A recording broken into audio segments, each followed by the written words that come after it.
William Comba Rondón, soy estudiante de Administración y Seguridad y Salud del Trabajo. Actualmente estoy en el tercer semestre y estoy en el curso de Desarrollo Contemporáneo. Entonces el día de hoy quiero realizar la actividad 12 evaluativa de este curso, que son los hitos históricos del desarrollo.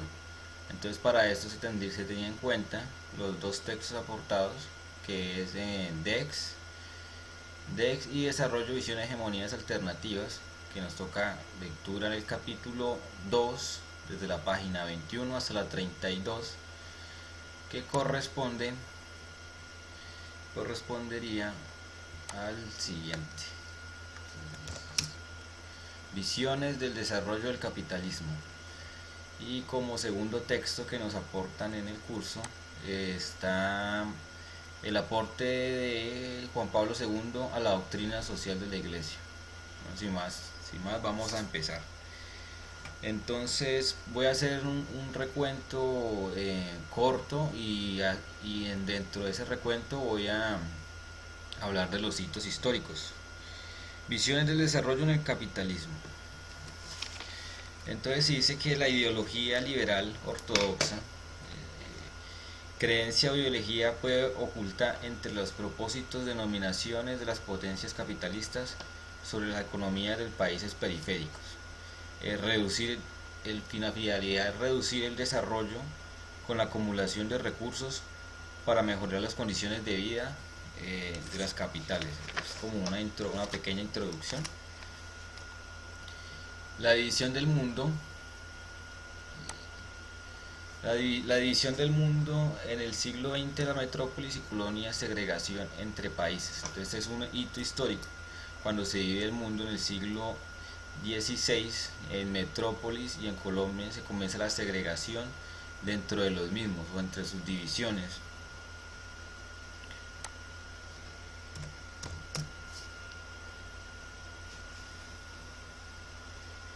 Para el siglo XIX y el siglo XX llegó el imperialismo y el neoliberalismo económico, reduciendo a todo a simple mercancías. Ahora ya todo lo que era de ventas se considera eran mercancías, ya pasa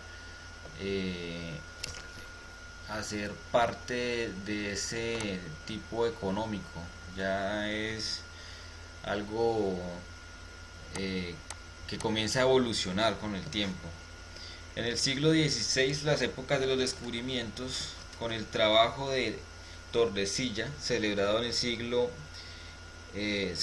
en 1533, entre los monarcas españoles, Portugal, arranca la construcción de las periferias de partido, reparto y anexión del mundo nuevo. En Latinoamérica, a mediados del siglo XIX, las clases denominadas de la posindependencia instauran las primeras repúblicas liberales, donde los mestizos, los negros y los indios eran razas inferiores, atrasados,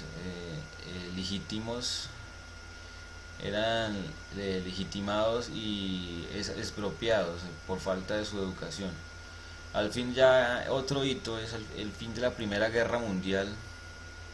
En el fin de la Primera Guerra Mundial, con la celebración del Tratado de Versalles, un pacto de equilibrio de poderes entre las potencias vencedoras de 1919, la repartición de las colonias del mundo. Las potencias obraron con discrecionalidad, explotando los recursos materiales de las poblaciones originarias.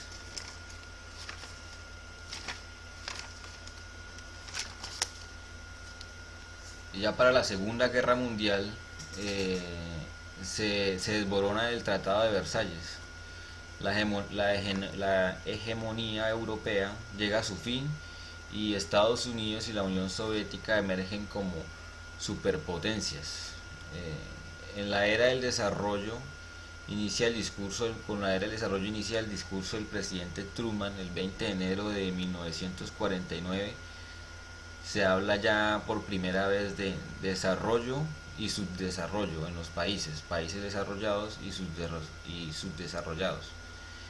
Walt Rousseau en 1960 en Estados Unidos expuso también la fundamentación más influyente del desarrollo económico a la teoría del despegue industrial de las naciones. Muestra las etapas para que los países atrasados o subdesarrollados alcancen la modernización. Los países de la periferia o subdesarrollados, como se vienen etiquetando, siguen proveyendo recursos a los países a los países del norte o desarrollados. Ya son países exportadores de capital, capital neto, con sus deudas. En neto se habla de recursos, primas, y lo hacen a través de las deudas. Y llegando a estos países a endeudarse, consiguen su desarrollo, los países menos desarrollados. El desarrollo del mercado total. Se habla que el desarrollo del mercado total es la apropiación privada de los recursos. De hecho, acá tengo una gráfica, en este texto se encuentra una gráfica muy interesante sobre este tema, que nos habla, nos explica. Entonces dice que es un círculo de la escasez, donde todo es apropiable. En el capitalismo, todo es apropiable. Lo apropiable deja de ser común. O sea, solo tiene acceso a aquellas personas que tienen dinero o los mismos dueños, que ellos pueden trabajarlo para llevar a algo más. Lo privado genera escasez y acumulación. Genera escasez en los que tienen menos acceso a estas propiedades, y acumulación para los que son dueños. Lo apropiable deja de ser común. Es obviamente como vuelve a iniciar el ciclo, como acá vuelve a iniciar el ciclo, es un círculo vicioso. Bueno, vamos otra vez, sigamos con el tema, más específicamente el desarrollo del mercado total. El primero es la apropiación, se basa en 4 puntos. Lo primero es la apropiación privada de los recursos. Ese es el primer punto así corto. Los bienes y servicios que privatizan dejan de ser ya públicos y pasan se deben comprar o adquirir. Entonces, va a ser ya para una simple pequeña porción de gente que tenga acceso a eso. Tercero, los bienes y servicios privatizados entran en las esferas privadas y estatales. Ya se dividen en partes privadas y estatales. Los bienes públicos se convierten en impedimento para los intereses privados a través del sistema de la economía del mercado. ¿Qué es lo que hace los bienes públicos? Tratan de controlar que entre más gane, pues obviamente se va a tratar de una cuota de impuesto mayor, digámoslo así.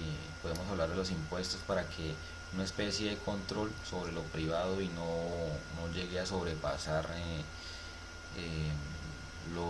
el país o su política. Como cuarto y último punto, la apropiación privada de los bienes y servicios convertidos en recursos escasos son equilibrables. Pueden efectuar todas las operaciones económicas especulativas. Habla de especulativas, efectuar todas las operaciones económicas con esos bienes, pero de forma especulativa, para una mayor rentabilidad y así adquirir recursos en diferentes países. O sea, ya hablamos de transnacionales. Las empresas transnacionales adquieren más recursos para el mismo país, y el país, cuando ingresa más recursos a esa multinacional, se va a cobrar más impuestos, más aranceles. Incluso estas multinacionales llegan a cuestionar a la soberanía de los países más subdesarrollados, a los países que no tienen tanto dinero, tanto influencia económica. Un hito importante también interesante es en 1989 Francis Fukuyama declara el triunfalismo neoliberal, con un artículo denominado The End of the Story, diciendo sobre la finalidad del socialismo de la Europa occidental. O sea, da por muerto ya el tipo de desarrollo o que se presenta para esa época, que es el socialismo. La época de las conquistas, ya para la época de las conquistas y de la colonia, los invasores se acompañaron de una espada y de una cruz, las cruzadas, para someter a los pueblos indígenas. Esto es como una parte importante también que me relaciona sobre las cruzadas, valiéndose de la religión y de la fuerza mediante las armas o las espadas en su época.